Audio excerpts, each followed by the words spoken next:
A Manual of Self-Awareness. Luangpor Teean Jitta Subho. Foreword. Throughout the 30 years of his teaching, Pun Intapu, later known as Luangpor Teean Jitta Subho, pointed out the true essence of truth which is latent in everyone without exception, regardless of nationality, religion, sex, or age. If the practice is performed correctly, one can see, know, and understand the truth, as the Buddha did. The method is to cultivate self-awareness, that, being aware of bodily movements, being aware of the movement of the mind. If one practices correctly and continuously, jnana panya, insight, will arise until the suffering comes to an end.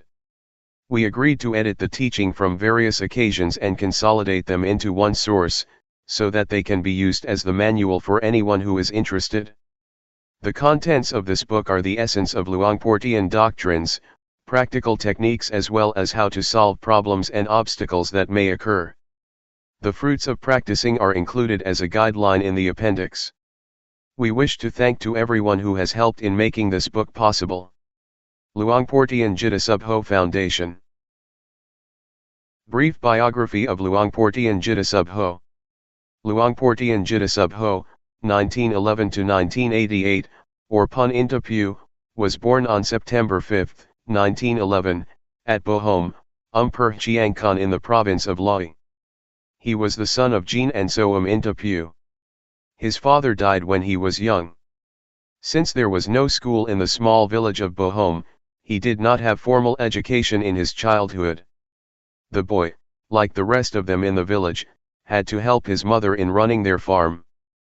At the age of 11, he was ordained as a novice at the village monastery, and stayed there with his uncle who was a resident monk. During a year and 6 months in the monastery, he studied Laotian scripts and ancient local scripts. He also started practicing various meditation methods, such as the Budo and breath counting methods. After disrobing, he returned to his home. Following tradition, he was ordained as a monk at the age of 20. Again, he studied and practiced meditation with his uncle for 6 months. After returning to lay life, he was married at 22 and had 3 sons. In his village, he was always a leader in Buddhist activities and was highly respected, and chosen to be the head of the village on 3 different occasions. Despite of heavy responsibilities, he continued his meditation practice regularly. Later he moved to Chiangkan, a larger community, where his sons could attend school. Being a merchant, he sailed his steamboat along the Mekong River between Chiangkan, Nong Khai Vientiane, or even as far as Luang Prabang. He had opportunities to meet several meditation masters, and his enthusiasm in pursuing Dhamma, the truth, continued to strengthen. Furthermore, he began to realize that many years of being good, making merit, and practicing various methods of meditation had not liberated him from his anger. Finally, he determined to start searching for the way out. In 1957, when he was nearly 46, he left his home with firm determination not to return unless he found the truth. He went to Wat Rung Siamuk Daram, Thumbone Punpro, Umpur Tabor in Nong Khai province, Umpur Si Chiang Mai at present, and practiced a simple form of bodily movements, except that he did not follow the recitation of the words thingning, moving stopping, like others did. What he did was only being aware of the movements of the body and mind. Within a couple of days, on the early morning of the 11th day of the waxing moon, the 8th month of 1957, his mind reached the end of suffering completely without traditional rituals or teachers. Later he returned home. He taught his wife and relatives what he had found for 2 years and 8 months, as a lay teacher. He then decided to re-enter monkhood in order to be in a better position to teach the people. The ordination was made on February 3, 1960. His teachings were spreading across the country as well as outside. He devoted his life to the teaching of Dhamma despite his poor health. He was diagnosed to have stomach cancer, malignant lymphoma, in 1982. In spite of his illness, he continued his work actively and incisively until the end of his life. On September 13, 1988 at 6:15 p.m., he passed away calmly at the age of 77, in a hut on Ga Buddhadhamma, Tup Ming Kwan, Thumbone Gudpong in Lae Province. Introduction. 1. The Dhamma, the truth, which I am talking, belongs to everybody. It does not belong particularly to any religion, whether Buddhism, Brahmanism, or Christianity, nor to any nationality, whether Thai, Chinese, French, English, American, Japanese or Taiwanese. Anyone who realizes it, possesses it. One who realizes it, possesses it. One who does not realize it, does not possess it. It exists in everybody regardless of his religion. Having realized it, you cannot prohibit others from cultivating it. Having realized it, you cannot destroy it, because it is indestructible. Nothing can destroy it. It is impossible to stop others from realizing it, because one who cultivates it will realize himself. One having realized, it is impossible to destroy because is so all the time. To man himself is religion. Dhamma is in man. Man is Dhamma. The ancients said, heaven or hell is in the mind, so is nirvana, the extinction of all defilements and suffering. Where is the mind? Have you ever seen the mind?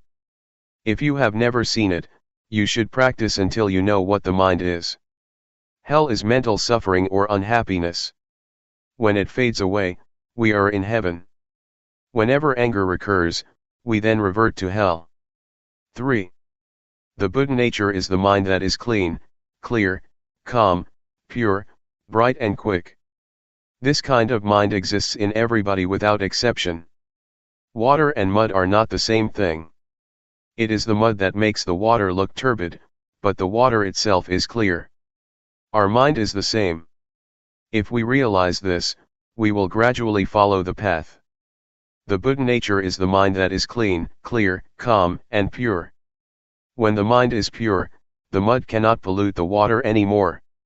When the mind is bright, the mud will transform into sediment and break through the bottom. When the mind is quick, it is light and can see everything.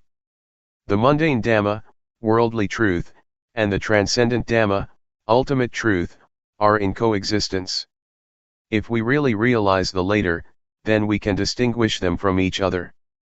If we do not realize it, we cannot make a distinction. 4.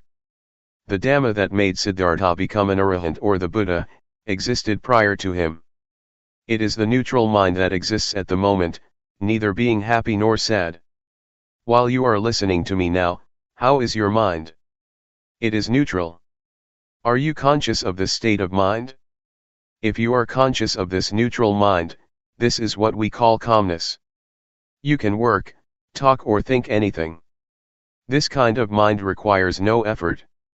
It can be easily taught, but one who does not understand it tends to make something easy unnecessarily difficult, or something simple to be complicated. This neutral mind is natural and requires no effort. Everybody has this kind of mind, but we have never looked before. It is called upekkha, equanimity. 5. Man is born to think. He thinks this and that endlessly. Thoughts flow all the time like a stream. Thought is the quickest thing.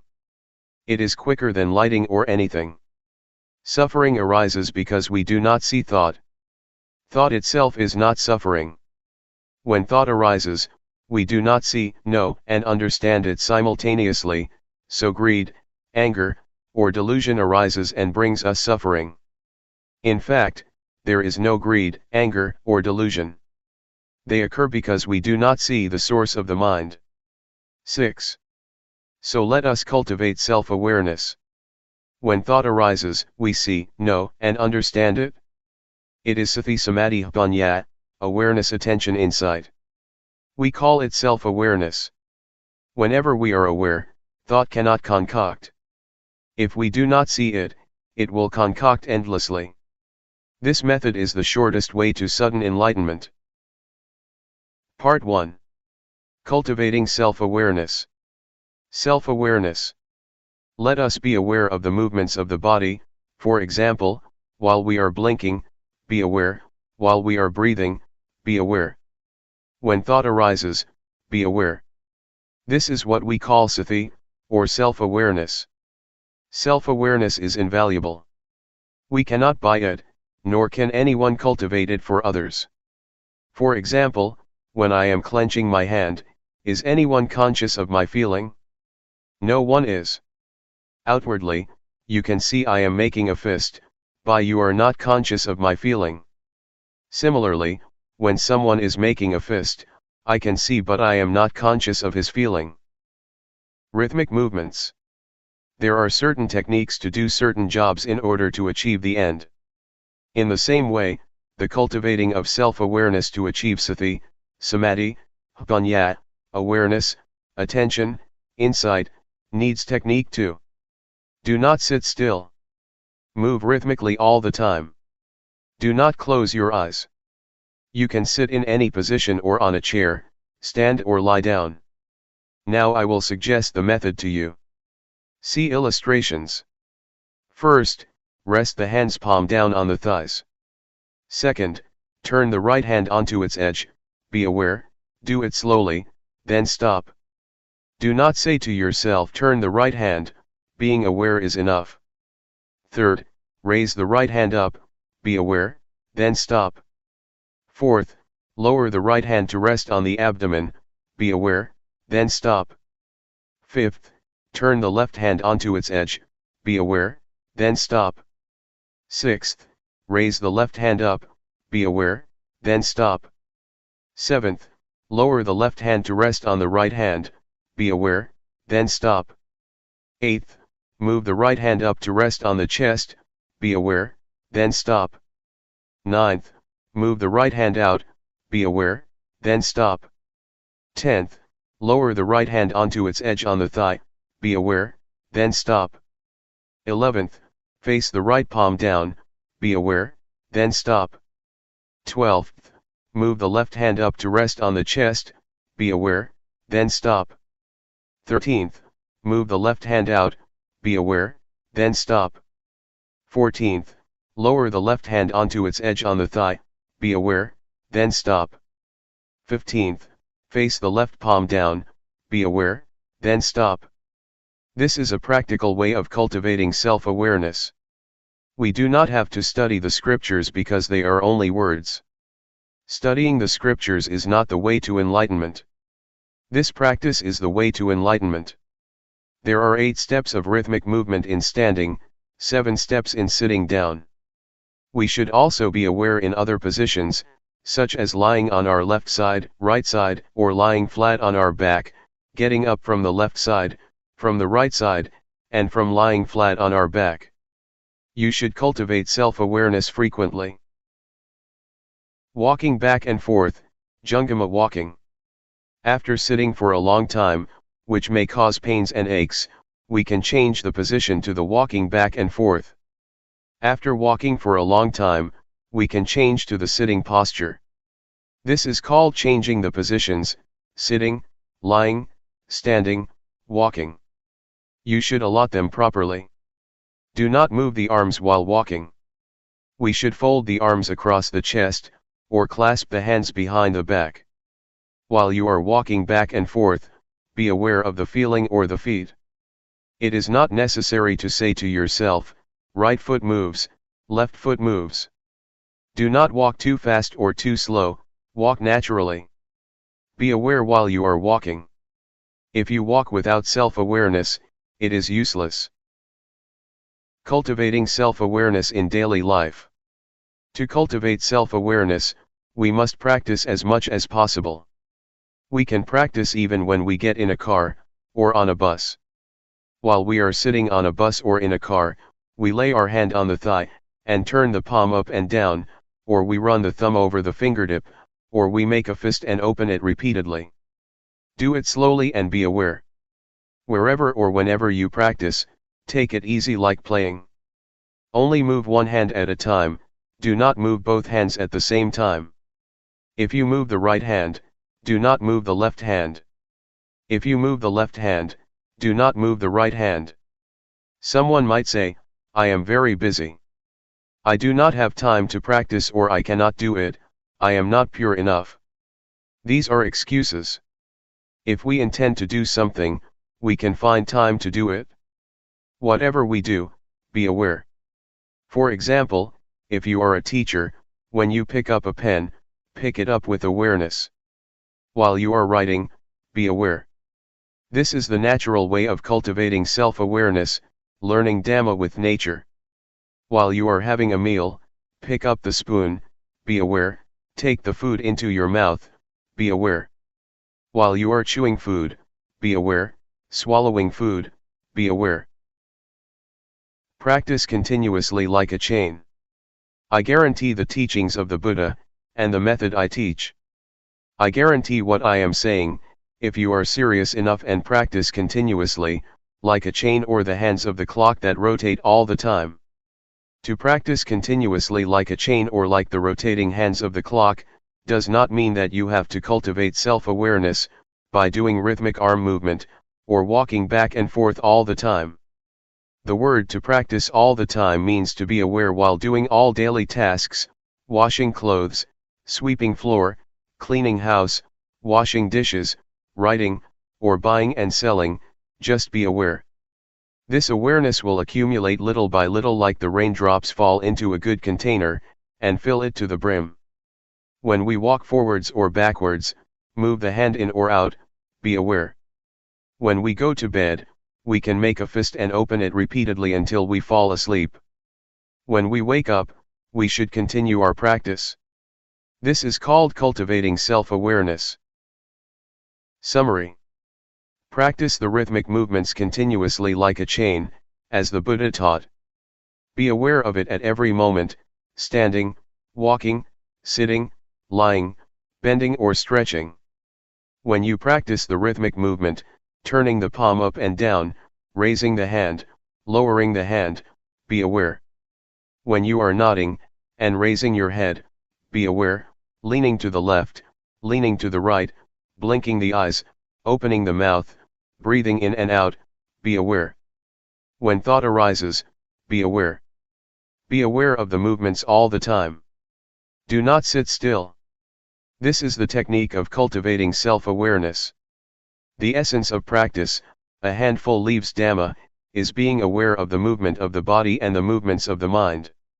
I guarantee, if you practice continuously and seriously as I have taught, in at most 3 years, suffering will end. It may take only 1 year. For some people it may take only 1 to 90 days. The result is that suffering will decrease, or cannot disturb you anymore. Part 2. Walking on the path. Be sure that our objective in practicing Dhamma is self-knowledge. We should start from the basic stage and go step by step as the Buddha taught.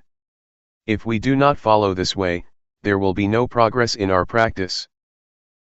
Basic stage. For the beginners, doing rhythmic arm movement is better than walking back and forth. Move the arm rhythmically, slowly, gently, and lightly. When it stops, be aware of it. When it is moving, be aware of it. If you move the arm too fast, you cannot catch up with the bodily feeling that arises, because the awareness is not strong enough. We should practice continuously, regardless of tiredness.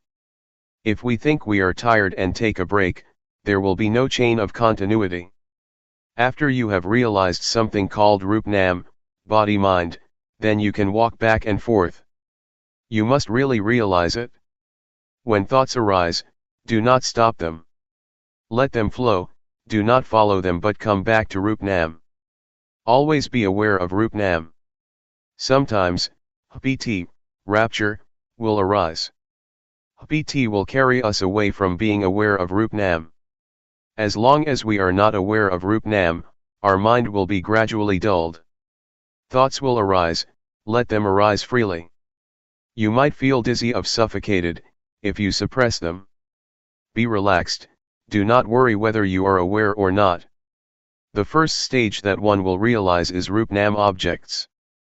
These are Rup, body, Nam, mind, Rup acting, Nam acting, etc. See the appendix. One should review backwards and forwards, over and over. While we are reviewing these objects, thoughts will arise. Let them go. Whenever we are aware, the mind will stay with Rup Nam objects. Review them backwards and forwards, until they are embedded in the mind. When thoughts arise, sometimes we are carried away by them, which might make walking or doing rhythmic movement faster or quicker. We should be aware and slow down. It does not matter how long it takes. Seeing thought mind stage. After one has realizes Rup Nam objects completely, one should keep on observing thoughts. Speed up the rhythmic arm movement or walk faster. Do not suppress thoughts. Practice with ease. Observe thoughts with ease. Whenever thought arises, whether gladness or sorrows, be aware of the bodily movements, then thought will stop immediately. Generally, when thought arises, the mind will be dragged along, like a kitten trying to catch a big rat. The rat, thought, is bigger and stronger than the kitten, awareness. When the rat shows up, the kitten, by nature, will catch the rat. The rat is frightened and runs away with the kitten holding on. After a while the kitten becomes tired and let the rat go. Similarly, thoughts will arise endlessly and stop by themselves. As we cultivate self-awareness more and more, it is like we keep feeding a kitten until it becomes a big, strong cat. When thought arises, the mind will not be dragged along, and thought will stop immediately.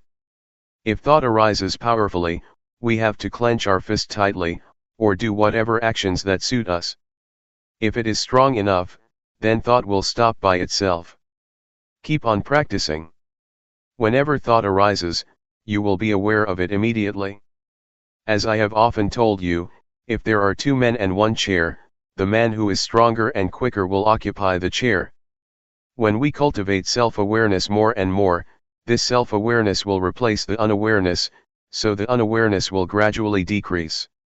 Let thoughts arise. The more thoughts arise, the more we are aware. When self-awareness increases more and more, it will catch up with thoughts. Suppose that 100 thoughts arise, we are aware of only 10 but we are not aware of the other 90. Next, thoughts are 100, we are aware of only 20 but not the other 80. We continue our practice until we are aware of 80 but not the other 20. Now, we are aware of 90 thoughts, then 95. When we are aware of 95 out of 100, we should practice earnestly. Do not be discouraged or slack or sleep during the daytime. When thought arises, we are aware of it immediately again and again. Our mind will change at this point. The path starts from here. It is the beginning of nirvana. Formerly, the mind was in the dark and did not know the path. When it can overtake thoughts, then the mind will be illuminated. This light is not the external light, that can be viewed by the naked eye. The mind itself is free and illuminated. It is called wisdom eye, the arising of Jnana of Vipassana, insight. We should continue practicing rhythmic arm movement or walking back and forth. We can practice at any speed we like. Keep on practicing. Let Jnana, insight, itself penetrate the objects of insight. There is no need to learn from any teacher or scripture. When Jnana penetrates the objects of insight, the mind will be free step by step. There are 5 steps. The first jhana, the stage of seeing, knowing, and touching the objects of insight with the mind, the second jhana, the third jhana, the fourth jhana, and the fifth jhana, respectively. When we know, see, and understand these objects of insight, thought will arise quicker. When we reach the last step, jnana will arise by itself. Once I attained this state, I understood the saying that the Lord Buddha has his hair cut only once. Whenever you have attained this, you could understand it, you cannot know it beforehand. If you know it beforehand, that is knowledge of Jnana. It is not being. When I see, know, and understand this, I realized, oh, the Lord Buddha has his hair cut only once. That does not mean the real hair. It means this was cut off. As we fasten a rope tightly between two poles, when we cut it in the middle, each part will return to its pole and cannot be rejoined. We will know and see the change. It is absolutely light, as if it is weightless. It is the end. When it ends, jnana will arise, and one will realize the end of suffering. Recommendations. There are two kinds of thought. The thought that comes in a flash, then goes away. This kind of thought brings anger, greed, or delusion. The second kind is the thought that we deliberately think. This one does not bring anger, greed, or delusion, because we intend to think with mindful knowledge. In this method, do not try to suppress thoughts. Let thoughts arise naturally. The more thoughts arise, the more we are aware. Some people feel annoyed with the distractions and worried that there is no samadhi, meditation. This is a misunderstanding. Distraction is a good thing because the more thoughts arise, the more we are aware. Keep on cultivating self-awareness earnestly, but do not concentrate. When thoughts arise, do not suppress them, but detach from them by being aware of the bodily movements. Self-awareness will replace the unawareness. Observing thought is the most important thing, which most people ignore. When thought arises, we begin to criticize or make comment on it. This means that we get into thought. It is not letting go of thought. It is knowing thought, not seeing thought. If we keep observing thoughts without any bodily movement, when thoughts arise, we will get into them easily. Therefore, it is necessary to be aware of the bodily movements. When thought arises, we will see, we will know. Whenever we see ghosts, deities, Buddha images, crystal balls, or even the Lord Buddha, that is not true seeing.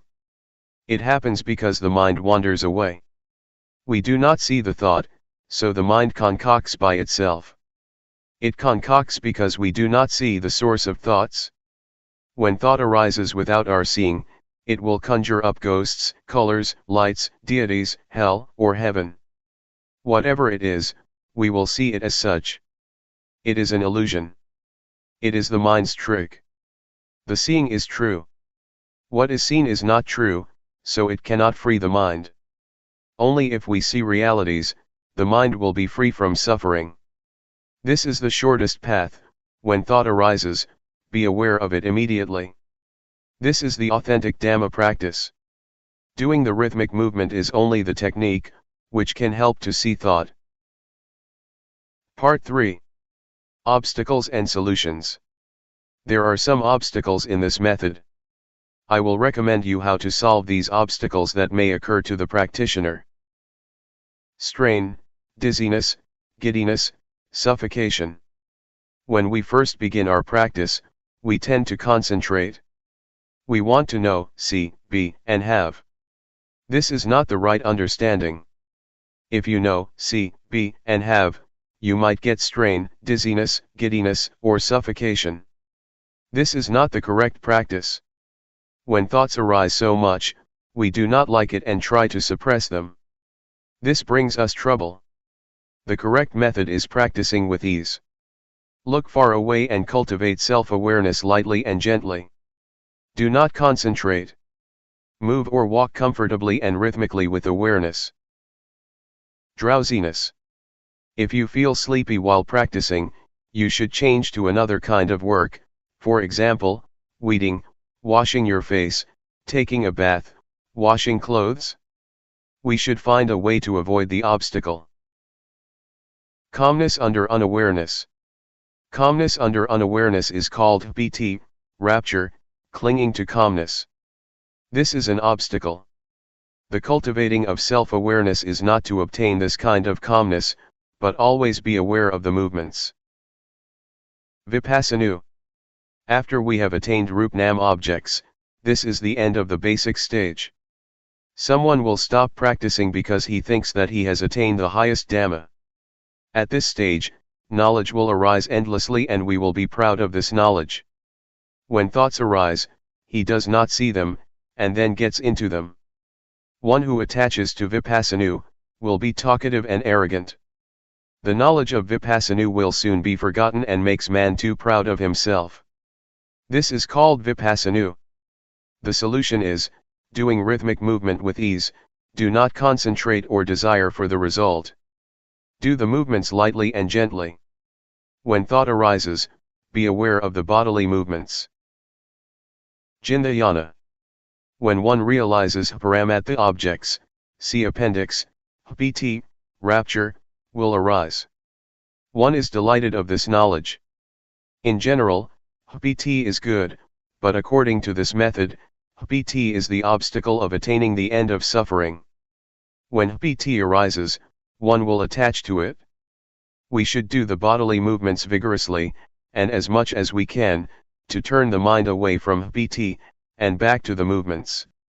Do it slowly and rhythmically. When self-awareness increases more and more, pt will gradually fade away and the mind will return to the ordinary state. Suffocation, giddiness, or strain may arise. We should practice with ease, look far away and move gently. We should not stop practicing because of these obstacles, but continue our practice earnestly. Do not sleep in daytime but rest at night. Vipassana. According to the texts, Vipassana means seeing false as true, hell as heaven, evil as good. Vipassana is the state of mind, when one discovers something excellent, and thinks that he can keep it. So he leaves self-awareness behind to get that thing. It is like it was stolen by a thief. When he starts looking for it, it is no longer there. It is hidden. One should not leave self-awareness, even at the end of suffering or whatsoever. I realized the end of suffering after I attained it. At that moment, I was in the state of Vipassana. I clung to ecstasy because I had never been like this before. I was walking back and forth and I felt like I was floating above the ground about 1 to 2 meters. Actually, I was walking on the ground. I clung to that ecstasy but it did not last for long. Then I was aware of myself. Why is it so?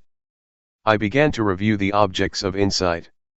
At this stage, you should review the objects backwards and forwards, but this does not include Rupnam objects.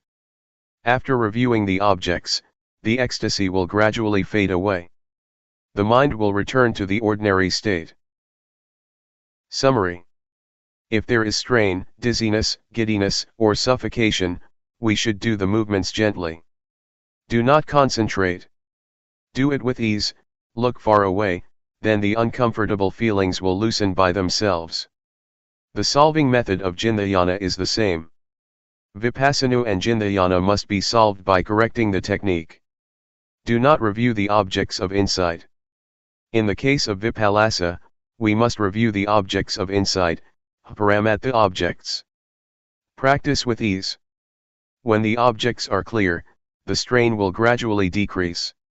Let thoughts arise, do not suppress them. When you practice, you must take care of yourself. Do not expect other people to take care of you. When anything that is not normal arises, you must stop practicing immediately. The abnormal state will gradually decrease by itself. Epilogue. 1. If we have right understanding, Dhamma practice will not be difficult. The truth that the Buddha taught exists in man. What he taught, everyone can do. 2. This method is easy.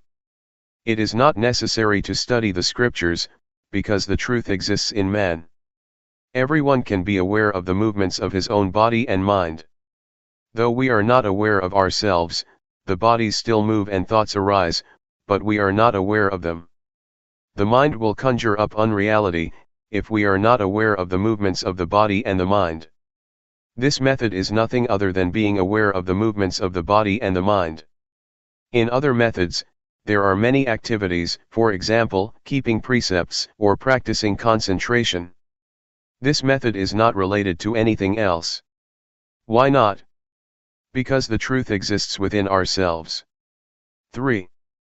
When we cultivate self-awareness, we should let every part of the body and the mind work naturally. Do not force them against their nature. This technique can be applied naturally, and does not do anything against the body's functions. Eyes, to see. Ears, to hear. Nose, to smell. The bodily movements must be done in a natural manner according to their functions. The mind generates thoughts, let it functions freely.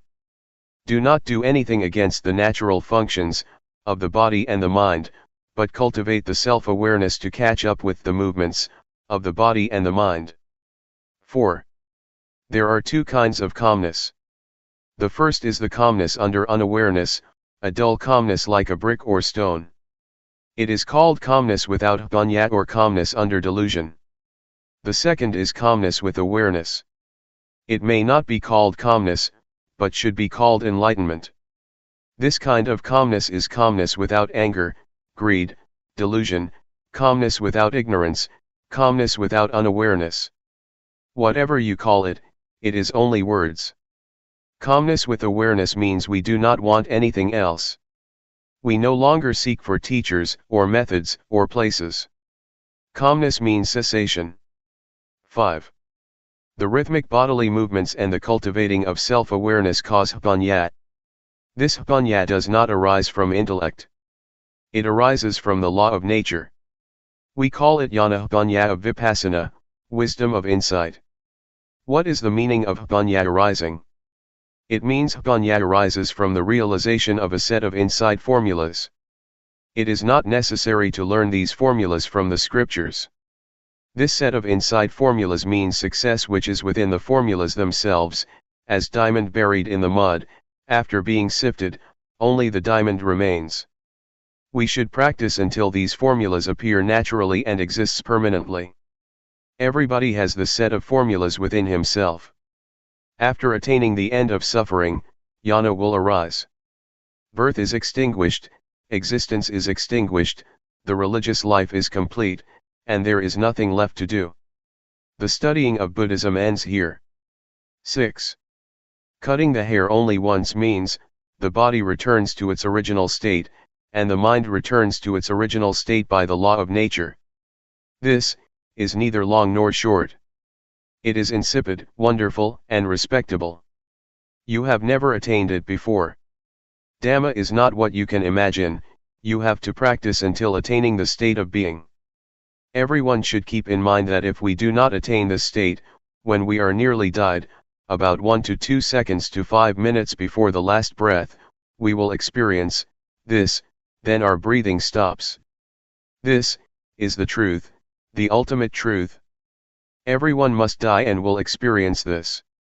If we do not realize this, we will live in the mundane world. If we realize this, it is the way out. When we see this, birth extinction state, we will realize the state of dying. It must be like this. We will know how to die. Everyone must come to this point. No one can escape because everyone must die. This truth is unchangeable, whether one realizes it or not. It is so. 7.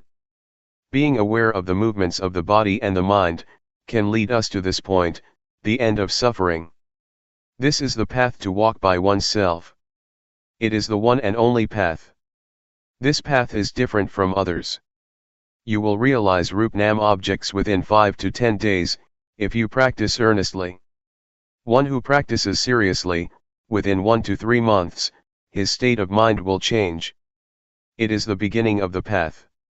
If you are a conscientious man, no longer than 3 years, you will attain the end of suffering.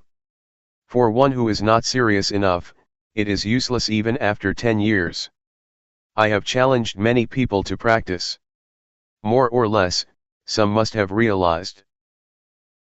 Warning. You should not practice according to your own content, opinion, or thought. In order to make your practice progress, You should be obedient to the instruction of the craftsman, the teacher. You should avoid talking to each other, and refrain from taking all kinds of addictive things, such as cigarettes, tea, coffee, etc., otherwise your mind will be attached to them. You should practice with determination. Do not deceive yourself. Do not sit still. Keep doing rhythmic movements continuously. Do not concentrate. Practice with ease. Open your eyes. Let thoughts arise freely, do not suppress them. For this method, you will see, know, and understand this way, see appendix. If you see other than this, it is not correct. To one that feels. The teaching of Luangpor Teean. Original preface. This book is not concerned with words, but with the practice at yourself, the fruit that is received, you receive it at yourself. This method is therefore the most direct and easiest. It is to watch the mind at the moment it thinks, to know the deception in the actual moment, and to resolve it there. It isn't that knowing the thought we evaluate it, because doing so is delusion, anger and greed as well. When we can cut here, there is Sati Samadhi Panya complete at this moment. Practitioners who tried the practice, both Thai and non-Thai, especially Singaporeans, have given donations towards the printing of this book, which is being published for those who have never tried the practice. The practice described in this book is of such value to be priceless, just as the life of humans has no price and cannot be bought or sold. Luangpor Teean. February 1 BE 2527, 1984.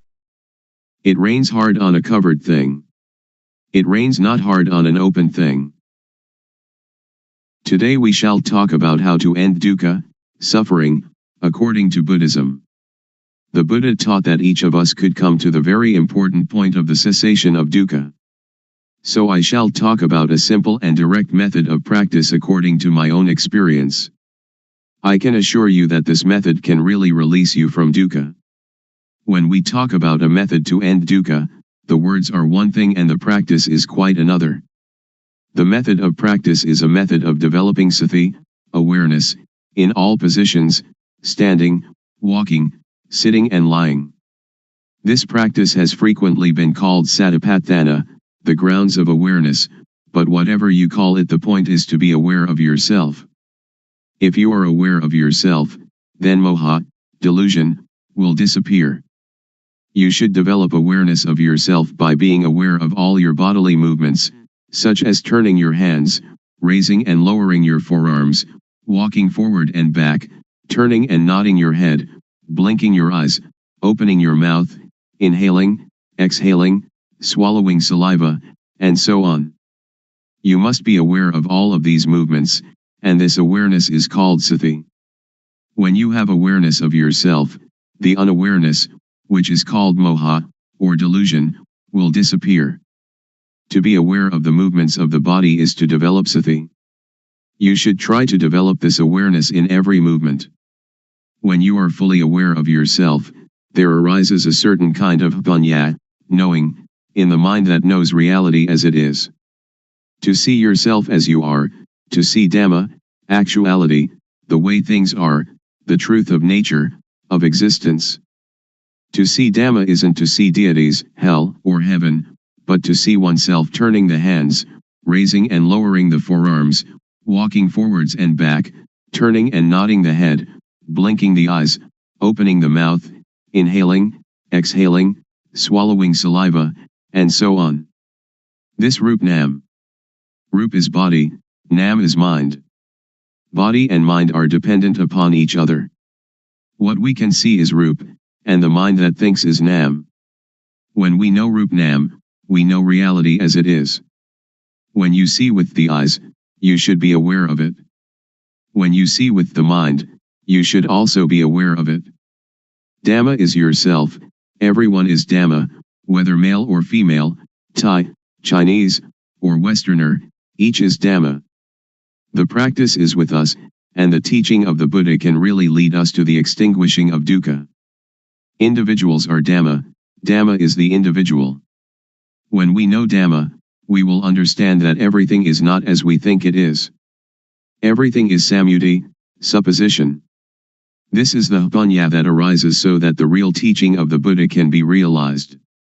Whether the Buddha existed or not, Dhamma is there. When you really see this, you will be beyond your superstitions. Once you that Dhamma is yourself, it is you that lead your own life, not anything else. This is the beginning of the end of dukkha. Next, we try to develop sati in all our movements in daily life. For example, when we make a fist or open it, we are aware of it. And when we are aware of all our movements, then not knowing, or moha, disappears by itself. When there is awareness of ourself, there is no delusion.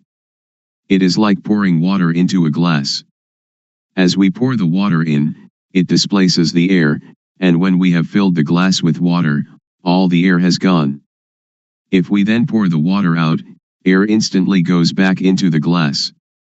Just so when there is moha, sati and punya cannot enter. But when we practice the developing of sati, doing awareness of ourselves, this awareness displaces moha. When there is sati, moha cannot arise. Actually, there is no dosa, moha, lopa, anger, delusion, greed. Why not? As you are listening to me talking, how is your mind? Your listening mind is natural, and free from dosa, moha, lopa. Now we come to know sasana, religion, Buddha sasana, Buddhism, papa, sin, and punya, merit. Papa is stupidity, punya is cleverness or knowingness. When you know, you can relinquish. Sasana is the individual, and Buddha sasana is the sati punya, awareness knowing, that enters and knows the mind. The word Buddha means one that knows. In developing sati in all our movements, we develop total awareness in the whole body. When thought arises, we see it, know it, and understand it. But in the case of common people, they are part of that thought, so they cannot see the thought. Suppose that we are in a mosquito net, which is inside a room of a house. We must first come out of the room and the house to see that we were also inside them. Thought is the same. We cannot see it if we are part of it. We must come out of it in order to see it clearly. When we see it, thought stops. It is just like bringing a cat into our house to get rid of the rats that are disturbing us. Cats and rats are enemies by nature. At first the cat may be very small and very weak, while the rats are large and full of energy. So if the cat pounces on a rat, it is dragged along as the rat runs away, and, after holding on for a while, it must let go. We cannot blame the cat, but we must feed it. We feed the cat often, and soon it is very energetic and very strong. Then, when the rats come, the cat can get them. When the rats are caught, they die of shock at once, before the cat eats them. Thought is the same. If we develop sati, then when thought arises we become aware of it, and it stops. The thought does not continue, because we are aware of it. It disappears because we have sati, samadhi, setting up the mind, steadiness of mind, and punya all together at that moment. Sati, or awareness, means to be alert like a cat watching for rats. When thought arises, we do not have to be a part of it. It will arise and disappear by itself. When there is sati, there is no moha. When there is no moha, there is no dosa, moha, lopa. This is called namrup, nam thinks, and we know the deception, we know it in time, we know the protection, we know the cure, just this is sati. Sila, keeping moral precepts, is normality. Sila is the result of a normal mind. This is the same as sati, samadhi, punya. The method to develop the total awareness that can end dukkha, as I understand it, and as I believe the Buddha taught, is to practice in our daily life. So we need not sit cross-legged with eyes closed. If we sit like that, we cannot work. If a thief comes, he will succeed in robbing us, so we should open our eyes, and then we can work at any kind of work, and all the time we can practice the developing of sati. Whether we are students, teachers, parents, sons, daughters, policemen, soldiers, or government officials, all of us can fulfill our responsibilities while practicing developing sati. Everybody can do their duty practicing developing sati. How? Since we do not sit with eyes closed, we can go on with our duties and see our mind at the same time. The mind has no real self. As soon as it thinks, we see it, we know it, we understand it. To develop sati is to shake the knowing element of a person. Everybody has the reality in their own mind, but if we cannot see it, we do not understand it, but it is still there. Now if we look, we see it. When we see like this, it is called seeing Dhamma. Seeing this kind of Dhamma can get rid of dosa, moha, lopa. Magga, the noble path, is the way of practice leading to the cessation of dukkha. The way of practice is to be aware of thought. Our body works according to our duties and responsibilities, but our mind must see thought. Dukkha arises and, because we do not see it, it conquers and enslaves us, it sits on our head and slaps our face, but if we can see it, know it, and understand it, then it cannot defeat us. Dukkha is like a leech that attaches itself to us and sucks our blood. If we try to pull it off, it is stubborn, it resists, and we hurt ourselves more. But if we are clever, we simply use water mixed with tobacco leaf and lime, and squeeze the water onto the leech. The leech is afraid, and drops off by itself. So we don't have to tear it out, or to force it, in order to get rid of it. This is the same. Those who don't know try to stop dosa, moha, lopa, they try to fight and suppress it, but one that knows just has sati to watch the mind and see thought. It is like turning on an electric lamp. A person who does not know about electricity will try at the bulb instead of the switch, so the lamp does not light. But someone that knows about electricity knows how to use the switch, and the lamp lights up. Dosa, moha, lopa is like an electric lamp, the thought is like the switch. The thought is the cause of this derangement. If we want to eliminate the derangement, we come to the thought. When we have sati watching thought, dosa, moha, lopa cannot arise. Actually, there is no moha, no lopa and no dosa. We touch the switch here in order to have light there. We develop sati here in order to end all dukkha. Dukkha arises from moha. When we have sati, there is no moha and so no dukkha. When we move our hands, we feel, and the awareness of this feeling is sati, and when we have sati, we are separate from thought and can see thought. You should not pay so much attention to the movement, but use sati to watch conceptual thought. Just passively see the thought, do not stare at it. When thought arises, let it pass away. Actually, there is no moha. Moha arises when we are not aware. It is like when we build a new house, there are no rats, but when we fill the house with things, the rats come.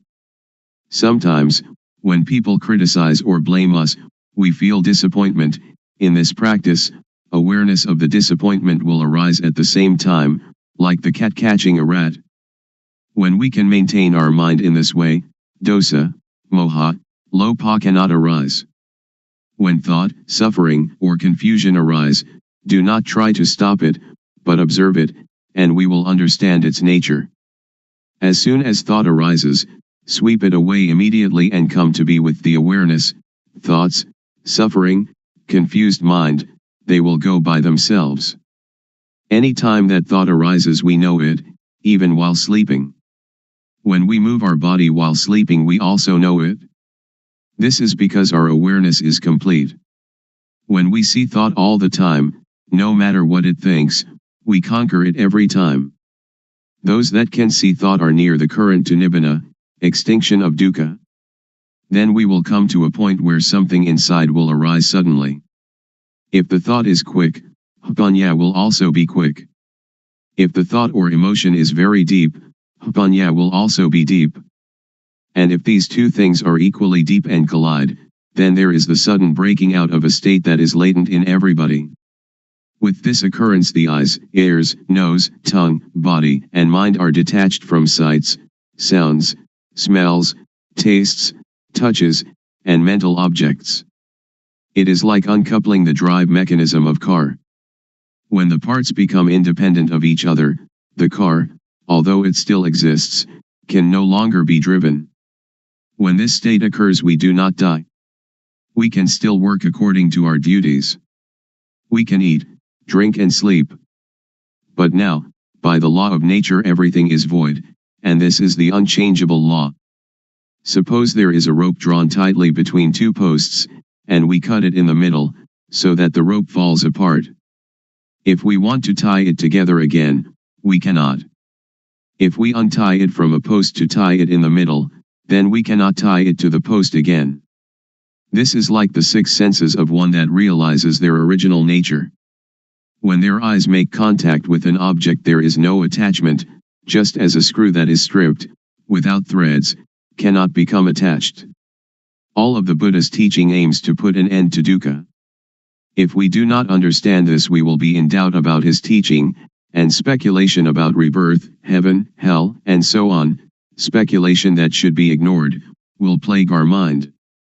The teaching of Buddha is timeless, and is not limited by language, race, nationality, or religion. According to the Satipatthana Sutta, if you practice Satipatthana continuously, like a chain, that is, to develop sati at all moments, then arahata, extinction of dukkha, or the attainment of the anagami, non-returner, can be expected within 7 years. Or in as short a time as 7 months or even 7 days. If you develop sati according to the method I have explained, and have sati continuously like a chain, then in at most 3 years dukkha will be diminished by 60%, and in some cases completely eliminated. Some may achieve this in as little as 1 year or even 90 days. There is no gladness or sorrow, contentment or discontent. This way to the cessation of dukkha is an easy way. It is difficult because we do not really know. Therefore we have doubt and lack of confidence. When we are confident in every step of practice, it is not so difficult. You can practice it anywhere, but you should really know the practice. If you can assure yourself, then you have a refuge in yourself. Religion means this refuge. If you study books for many years, it will still be theory. But if you really practice, it will not take you so long, and you will know it much better than the theorists. In the Pali texts there are two important mental capacities, the first is sati, calling to mind, and the second sampashanya, awareness of oneself. When you are aware of the movements of your hand, you have both sati and sampashanya. The fruit from doing this is very great, it is incalculable. You cannot buy non-suffering, but must practice by yourself, until it arises by itself, because it is already there. Making merit and keeping precepts are like unhusked rice, which is inedible, but useful because we can use it to grow next year's crop. Making ourself calm is like husked but uncooked rice, and is still inedible. There are two kinds of calmness. The first is samatha, concentration, one-pointedness, calmness, the second vipassana, seeing the true nature of personal existence, calmness. In doing samatha meditation you must sit still, close your eyes, and watch your inhalations and exhalations. When the breathing becomes very subtle, sometimes you are not conscious of the breath, and you feel very calm, but the dosa, moha, lopa cannot be eliminated, because there is still not knowing, and you are not aware of thought. But vipassana meditation can get rid of dosa, moha, lopa, and this kind of calmness can be experienced anywhere and at any time. So we do not have to sit with eyes and ears closed. Our eyes can see, our ears can listen, but when thought arises we see it. This kind of calmness is latent in everybody. Our mind is originally clean, illuminated and calm. That which is not clean, illuminated and calm is not our mind. It is kilesa, defilement. We try to conquer this kilesa, but in actuality there is no kilesa at all. So how can we conquer it? The only thing that we can do is just to see original mind clearly, to encounter the thought clearly. When we see the mind clearly, there is no moha. The word clean indicates the mind's natural state, not stained or covered by anything. We have satipanya penetrate into the mind and see it, knowing it to be stable and unaffected by anything. This is the cleanness of the mind. The illumination of the mind is like having a bright light that allows us to go in safety wherever we may go. In this radiance we see our life mind all the time, every minute, every second, every instant. This is the illumination of the mind. Calm means cessation, the cessation of dosa, moha, lopa, of all agitation and difficulty, the cessation, too, of seeking any method or system. We need no longer look for a teacher because we really know, for and by and in ourself. When we really know the mind, we know it to be clean, illuminated and calm at all times. When we know the mind, we know how dukkha arises and how dukkha ceases. We know thought every time it thinks. We are even aware of our heartbeat. And whatever our movements are, we know them. We know by watching naturally, without strain or tension. The knowing is very quick, it is quicker than lightning, quicker than electricity, quicker than anything. The knowing is the same as Hapanya, the same as Satipanya, Sati and Samadhi and Hapanya, they are all the same. The Hapanya really knows everything. Even when the slightest sound occurs, we know it. The wind touches our skin, we know it. Thought arising in any manner, we know it. When the thought is deep, the Hapanya is also quick. However quickly thought arises, the Hapanya knows the thought. This is called Hapatijjasamuppada, dependent co-arising. When there is no avidya, not knowing, the structure that gives rise to dukkha is broken, because the knowing is there.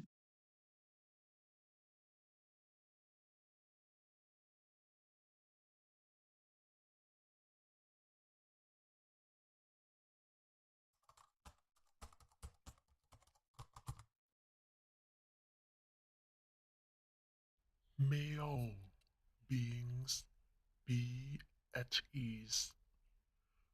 Whatever living beings there may be, whether they are weak or strong, omitting none, the great or the mighty, medium, short or small, the seen and the unseen, those living near and far away, those born and to be born. May all beings be